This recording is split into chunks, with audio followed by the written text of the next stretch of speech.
Defence analyst wing commander Shri Bakshi ji से कहूँगा कि वह पंचायत सुरक्षा पंचायत को अपने विचारों से अवगत कराएं, वह देश की स्थिति के बारे में बताएं कि स्थिति क्या है, पाकिस्तान चीन की क्या साजिश सोच है, देश में क्या सुरक्षा तैयारियों में कमी है और भारत सरकार को किस तरह से इन सुरक्षा तैयारियों को दूर करने के लिए मदद दी जा सकती है या उसको पुश किया जा सकता है या उसको धक्का दिया जा सकता है कि भाई करो, क्योंकि वो उन्होंने 10 साल में नहीं किया है ऐसा कुछ या काफ़ी सालों से नहीं किया है।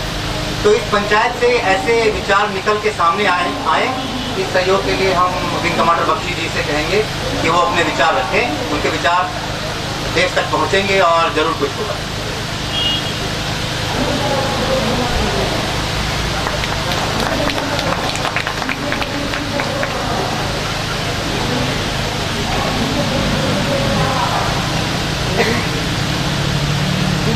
सभापति महोदय, शैलेंद्र जी और सारे साथियों जो आज हमारे सामने खड़े हुए हैं, बैठे हुए हैं। मैं हूं विंग कमांडर बख्शी। मैं डिफेंस एनालिस्ट हूं, सिक्योरिटी एनालिस्ट हूं, पर उससे पहले मैं देश का एक फाइटर पायलट था।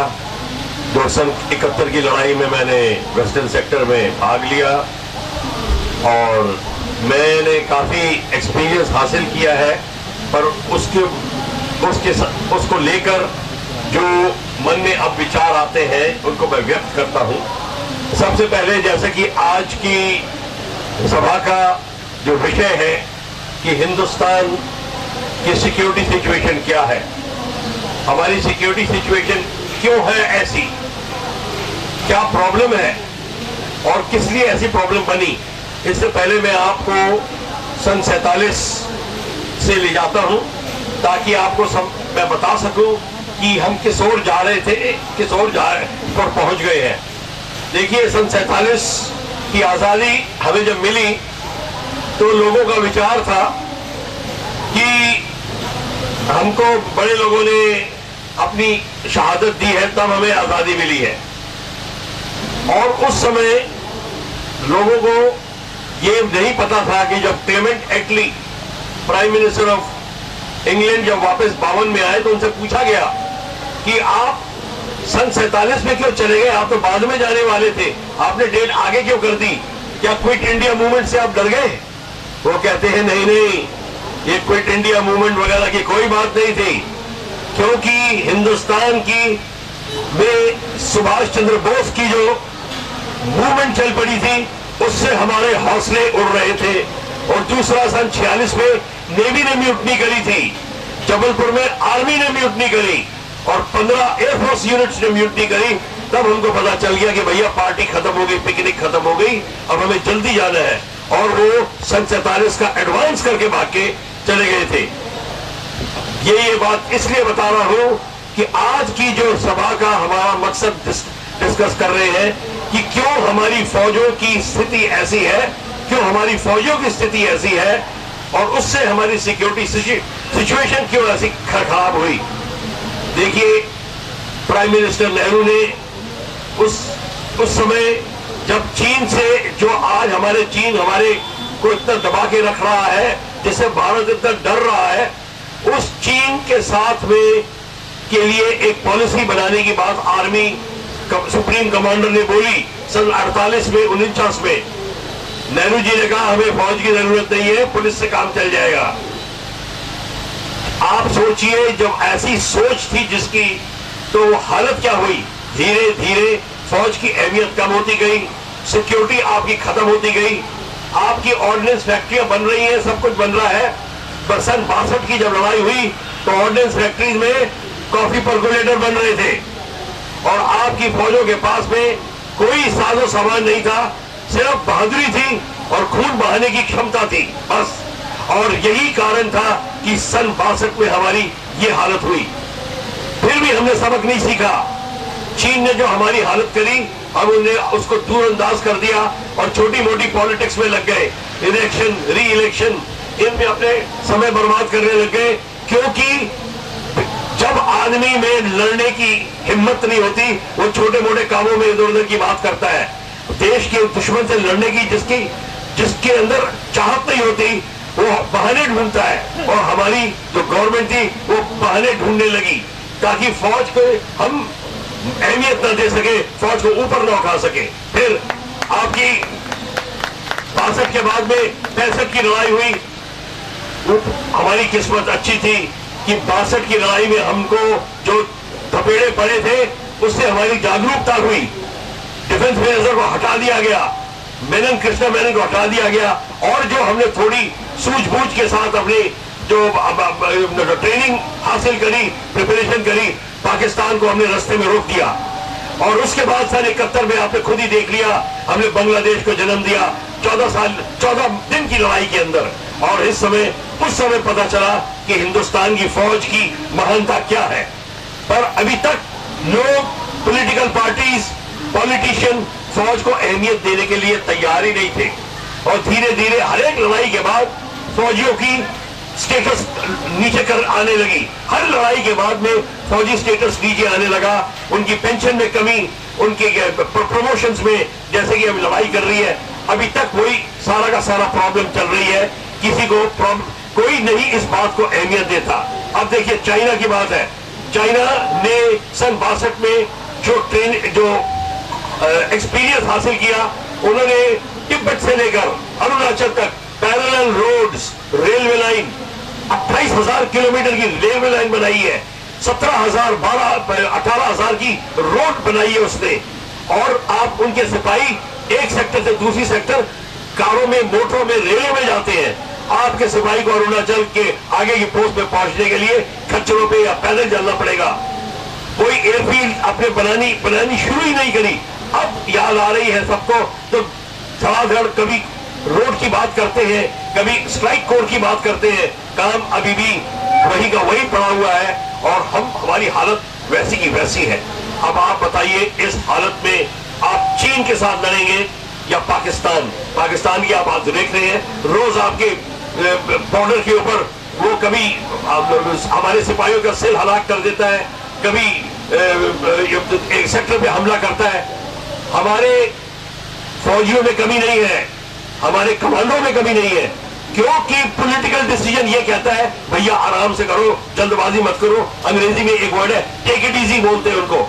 जब टेक इट इजी होता है तो कमांडर क्या हुक्म देगा अपने डिप कमांडर, अपने ब्रिगेड कमांडर को, ब्रिगेड कमांडर बटालियन कमांडर को कहेगा भैया आराम से, और बटालियन कमांडर अपने कंपनी कमांडर्स को और सेक्शन कमांडर्स को ये कहेगा भैया आराम से, तो सब आराम से हो जाते हैं। तो ये हालत हो गई है। जब तक प्रॉब्लम ये है, रैंड कॉर्पोरेशन ऑफ अमेरिका ने 1995 में ये लिख के दिया कि भारत की सिक्योरिटी डॉक्ट्रिन लिखी नहीं गई। आर्मी, नेवी, एयरफोर्स बिना डॉक्ट्रिन के लड़ रही है, उनकी सिक्योरिटी डॉक्ट्रिन नहीं है। जब आपकी पॉलिसी नहीं क्लियर होती, डॉक्ट्रिन नहीं क्लियर नहीं होती, तब आप अपने कमांडर्स को ये नहीं कह सकते आप लड़ाई कैसे करेंगे। जब 62 की लड़ाई हुई तो आप पूछ रहे हैं एयरफोर्स को आना चाहिए कि नहीं आना चाहिए। अरे आप टेलीफोन कर रहे हो हर जगह। ये हालत हुई है हमारी, और अभी तक भी डॉक्ट्रिन नहीं लिखी गई।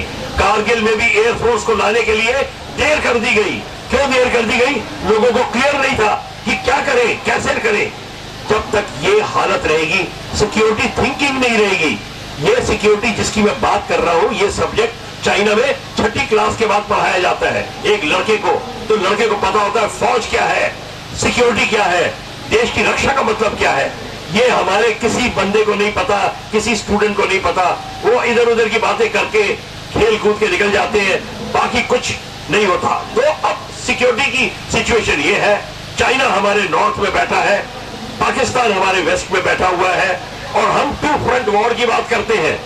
भारत एक भी राइफल नहीं बनाता, भारत एक भी टैंक नहीं बनाता, भारत एक भी तोप नहीं बनाता। जितनी हमारी तोपें हैं बाहर से आई हैं, और हमारे पास metal gun grade metal, tank grade metal ही नहीं है।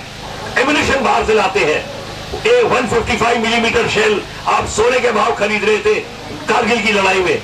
आप लड़ाई करने की स्थिति में ही नहीं है। अब आप बताइए किस बूते में हम इतनी बड़ी बड़ी बातें करते हैं। अब भारत को अगर जागना है तो उन्होंने अपनी पॉलिसीज क्लियर करके लिखनी पड़ेगी। हमारी जनता की ये ड्यूटी है और मीडिया की ड्यूटी है कि पूछे कि क्या पॉलिसी है, क्या डॉक्ट्रिन है, आप हमें बताइए, यूनिवर्सिटीज में आके समझाइए, और फिर इन डॉक्ट्रिन्स के तहत एक पूरी मिनिस्ट्री बनानी चाहिए जो इंटरनल और एक्सटर्नल सिक्योरिटी को देखे। External security army, navy, air force है।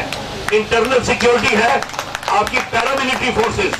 देखिए साहब, पैरामिलिट्री फोर्सेस में आईटीबीपी, बीएसएफ, सीआरपीएफ और ये जो जितनी जो सीएसआई वगैरह है, ये होम मिनिस्ट्री के अंदर में है। चाइना के बॉर्डर के ऊपर कमांडर जब आर्मी का कह रहा है आईटीबीपी को हल्ले के लिए, वो कहते हैं हम मिनिस्ट्री होम के अंदर में है, हम आपसे कमांड नहीं लेते। अब आप सोच लीजिए, आप दुश्मन से लड़ रहे हैं और आपका सिपाही कह रहा है कि हम आपकी मिनिस्ट्री में ही नहीं है। ये क्या हालत है? चाइना आपकी खिल्ली उड़ा के जा रहा है। वो हंसते हंसते जाते हैं, कहते हैं हमने ऐसा देश ही नहीं देखा जहां पे इतना कंफ्यूजन है।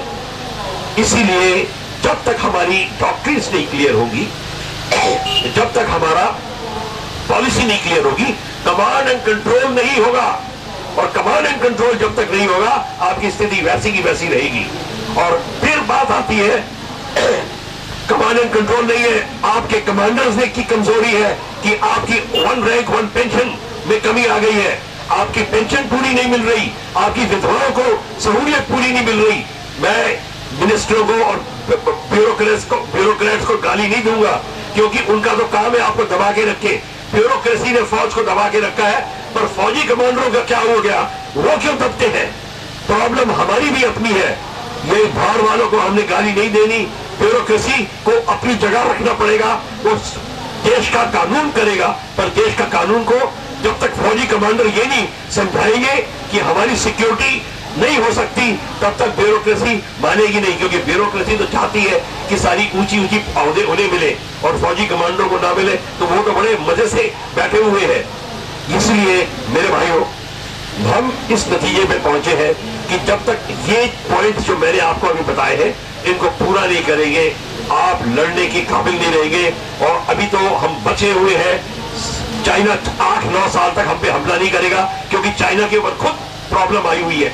ये 8-9 साल हमारे पास में है कि हमको सारी इंडस्ट्री अपनी बनानी पड़ेगी। देखिए, टैंक बनाने के लिए, गन्स बनाने के लिए आपकी बेसिक इंडस्ट्री होनी चाहिए कंट्री में, वही नहीं है। हम तगमा पहनते हैं सबसे बड़ा कि हम सबसे ज्यादा फौज का सामान खरीदने में पैसा खर्च कर रहे हैं दुनिया में। इसको बड़े बड़े अक्षरों में सब बड़े शान से बोलते हैं। ये तो शर्म की बात है। जब तक आप खुद अपनी इंडस्ट्री नहीं डेवलप करेंगे, लोकल प्रोड्यूसर डिफेंस का सामान नहीं बनाएगा, तब तक आप इस हालत में ही नहीं रहेंगे कि चीन और पाकिस्तान का मुकाबला कर सके। पाकिस्तान तो कुछ भी नहीं है, पर वो चीन के साथ मिलकर जो उसने सांठगांठ की हुई है, उसका सामना करना है, तो ये सब कुछ करना पड़ेगा। जय हिंद।